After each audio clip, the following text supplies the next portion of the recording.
Hi guys, thanks a lot for tuning in. I don't know if you've noticed, but Burt's Bees has gone full-on makeup mode in the drugstore. They've got foundation and blush and powder and all this stuff, in addition to just like the lip balms and the lipsticks that they've had out for some time now. In fact, if you look on burtsbees.com, they've got this little message here that says, I am not synthetic. You are a million things, but none of them are synthetic. So why use beauty products that are? So that's their whole vibe here. It's natural stuff. It says dermatologist tested, formulated without parabens, phthalates, SLS, or petrolatum. That's what it says right on the back of my foundation. Price points for these things are going to be a little bit higher in some cases compared to certain other things at the drugstore. I feel like as a whole, prices are going up at the drugstore, but I paid like 15 bucks for my foundation, around 9 or 10 bucks for some of the other products. So, you know, it's creeping up there. I've had some ups and downs with this line, to be honest with you. I've been trying this for like a month now, but I had the wrong foundation shade, so I felt before I could review this line accurately, I needed to go back and find the right foundation shade. I had broken blush, I need to go back and deal with that. But today I am ready to sit down, show you this look, everything on my face except my concealer and my eyebrow stuff, and my eye primer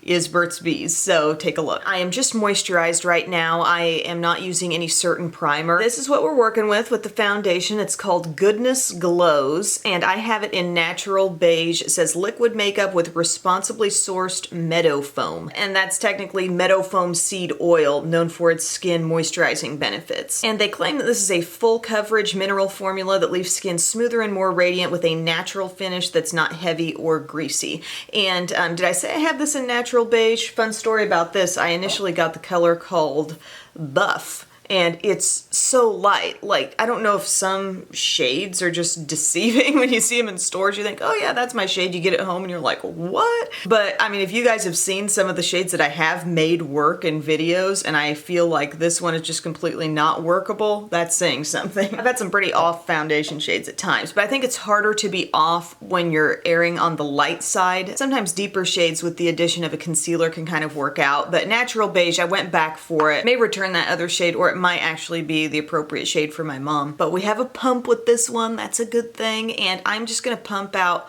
one full pump of this, and I have found that that really does kind of get all over my face and give me enough product to work with and feel like I'm getting the coverage I should have. Anytime I've used more than that, I felt like I had like extra foundation and I just had to wipe it off my fingers. So I'm using my Sigma F80 brush here, but yeah, they call it full coverage, and I've seen things go fuller coverage than this. When I start thinking about Urban Decay All Nighter or Estee Lauder Double Wear Maximum Cover, if we're talking full coverage, those really are. This, I think, is on the highest end of medium coverage, you know, because I can look up closely at my skin. I can still see, you know, little freckles and maybe a spot here or there, maybe a slight bit of redness in areas where I would tend to conceal anyway. But I love the finish of the foundation, and I really love the feel. It does feel like, I don't know, kind of moisturizing on my skin. Kind of like the feeling you get after you put on a really good BB cream or CC cream that has a nice amount of moisture in it.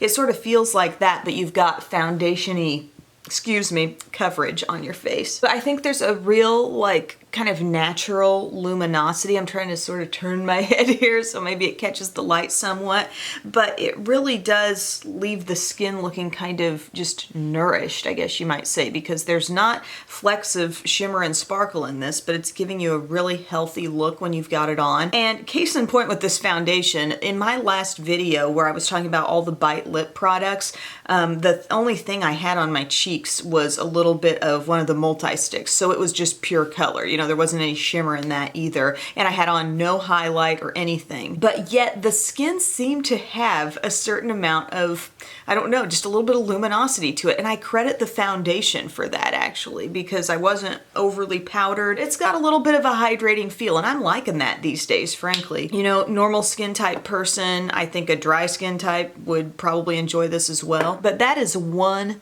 pump, and that's pretty darn good for one pump. That was not a lot of product on my skin. Now, I do not have a concealer from this line. I can't remember if they made one or not, or if I just like overlooked it in the display. So I'm just gonna use another drugstore concealer here. It's the L'Oreal Infallible Pro Glow, the one in Classic Ivory. I've talked about this a lot, used it a lot.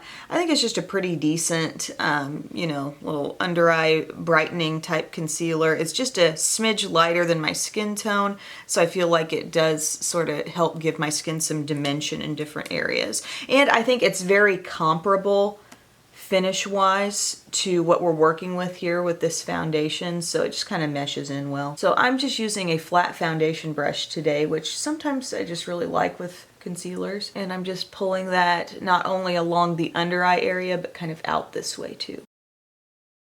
Never really thought I'd like this concealer way back before I bought it. I remember thinking like, oh, a glowy concealer. It's really not glowy. It's just a different texture of concealer. I feel like it's kind of thin and light, and no, it's not giving you Tarte Shape Tape coverage, but if you can handle a little lighter coverage than that, I mean, it's really good. Now next up, I got their Mattifying Powder, which is actually a powder foundation. It says with bamboo. I have this in the color Sand, and it does seem to work for me. It's got sort of that honeycomb kind of imprint there on the product. There's a mirror and a sponge down below. And I don't really have any desire to over powder myself. I don't really want to take away from the radiance that I'm sort of seeing on my skin from the foundation. So what I think I will do, and I've done this quite a bit as I've tested these products, is take a little bit of it on my e.l.f. small tapered brush, and I'm just going to dab this up here on the under eye area. And when I set this area, not only do I feel like it tends to add coverage, but it also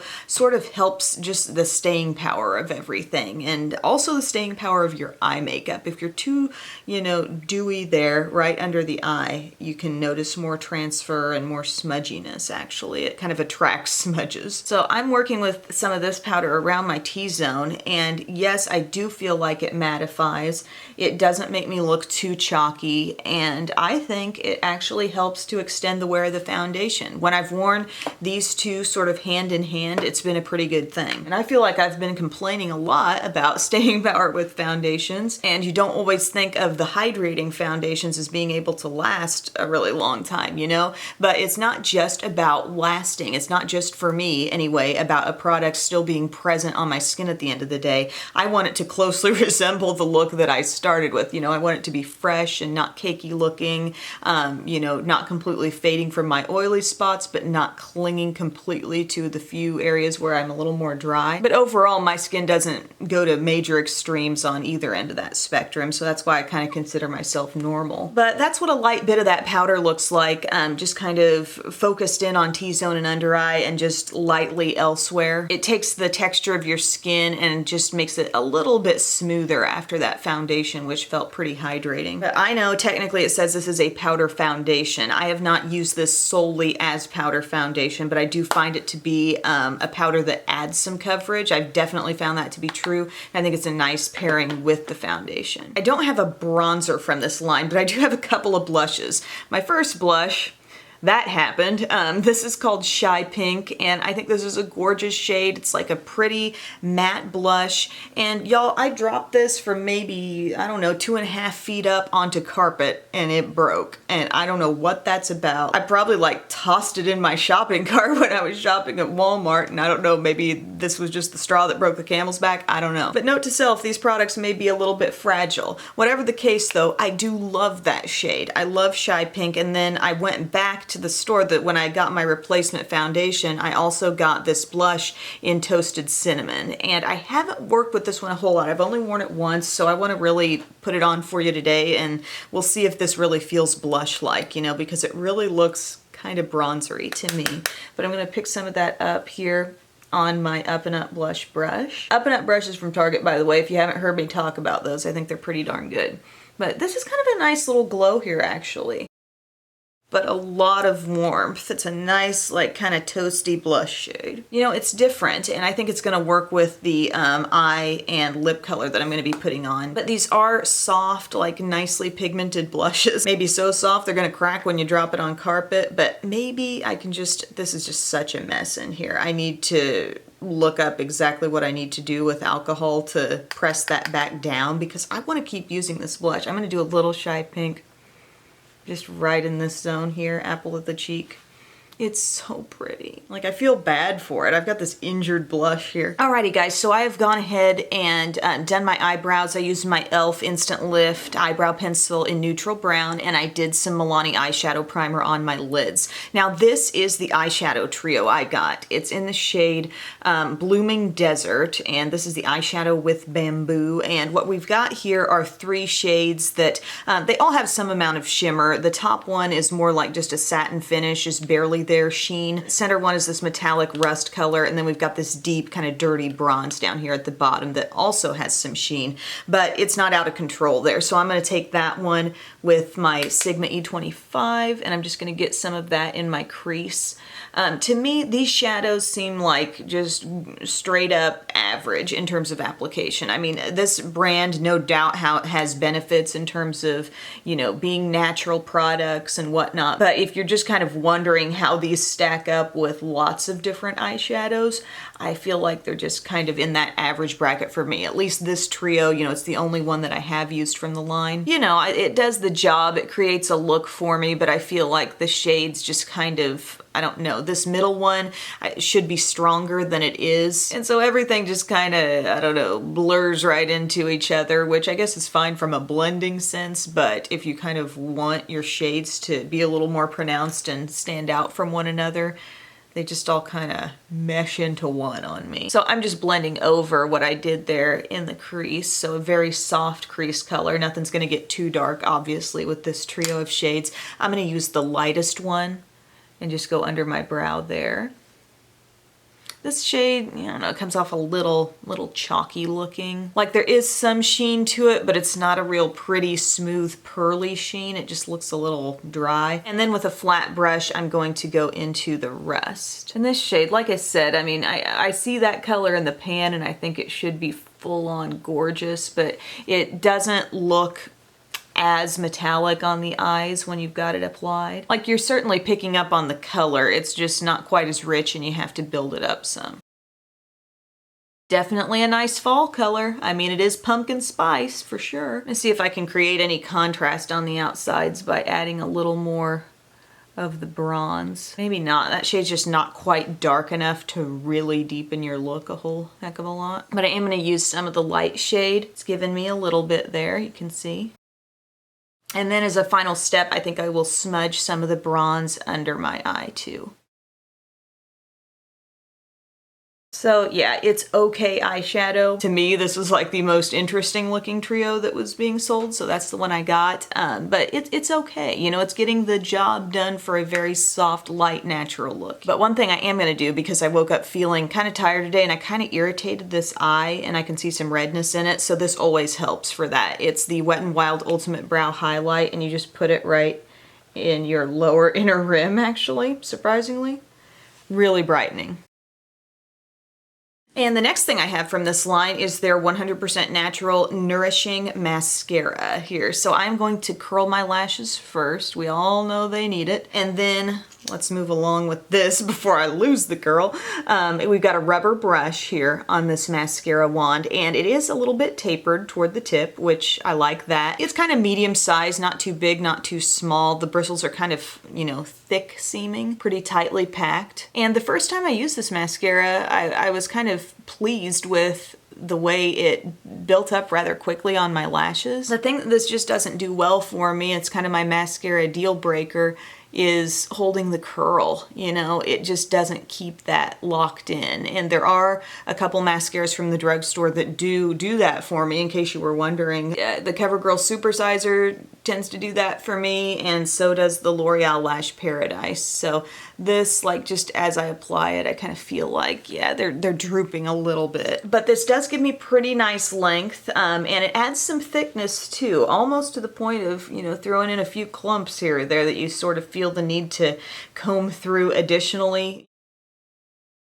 If your lashes tend to hold a curl, like naturally curly lashes on their own, you may have no issue with this really, but there are, you know, a few little clumps you might feel the need to just sort of brush through as you go, but it's not too bad in the length department. I'm just feeling a little bit of sag from my lashes in terms of the curl. I try to look sideways sometimes. That lets you see what the curl is actually doing. I don't know if you guys can tell. Now, something Burt's Bees has had as part of their line for quite some time, of course, are the lip balms. You know about Burt's Bees lip balms, but just lip products in general. They really expanded that kind of product before they put out all of these like foundations and blushes and whatnot. So I've had, and I've already reviewed, so I'll link below, some of their satin lipsticks, and I think now they have a glossy lipstick formula from what I saw on their website. I haven't tried those yet, but the satin lipsticks, you know, they're in these little tubes with the honeycomb design, and you can see through them. Really good lipsticks, actually. Nice little bit of thickness to them. I mean, pretty good staying power, good color intensity. They've also got some lip crayons. I'm holding the one here in Sedona Sands. I've reviewed those on their own as well. Not a lot of shine off of these particular sticks, but they have a nice little thickness on the lips. I kind of enjoy that. One of their sort of newer lip products to their line that I've tried more recently that I did not like really were the tinted lip oils. They just felt very much like straight up just oil. I guess if that's what you're going for, that's fine, but it's so slippery, so greasy as you might expect on the lips, and I just didn't enjoy wearing them. But for more information on different lip products and where I've talked about them, I'll link below. But the color that I want to wear today is called Russet River. It's a great fall shade, like this deep kind of brownish burgundy.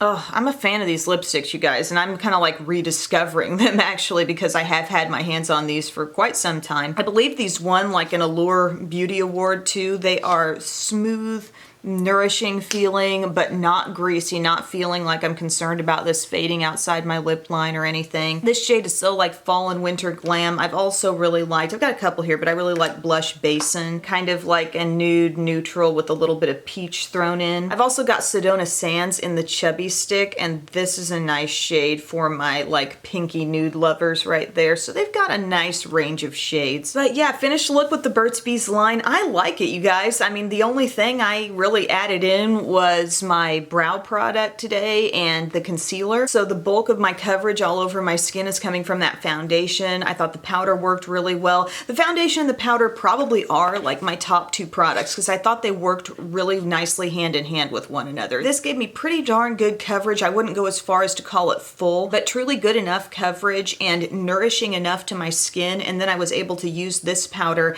and sort of help myself be more matte in the areas where I needed it. So I like those two together. I've worn them multiple times together and had a good outcome staying power wise throughout the day. I feel like I want to love the blushes, but I am skeptical of the fact that they broke so darn easily. So that's a little concerning to me, but hopefully you were able to get a little bit of a sense of these two colors. I think Toasted Cinnamon is actually workable as a blush. It's a little different tone than I'm used to wearing, but Shy Pink is maybe my favorite color overall. The eyeshadow is kind of a pass for me. I mean, it's okay, but looking at just everything that I've got eyeshadow wise here, I've got plenty, and I don't think I really need to seek it out again from this brand. The satin finish lipsticks from this line I think are definitely something you want to look into. They're ultra comfortable. They have a nice just feeling on your lips, a nice feeling of moisturization without being greasy or too thin. Russet River, the color I'm wearing now, I think is a great fall shade if you're into something a little bit deeper this time of year. But they do have some pretty nude shades to look through as well. So thank you guys so much for your time today. I hope this was interesting for you. I hope you learned a few things about the new Burt's Bees makeup line.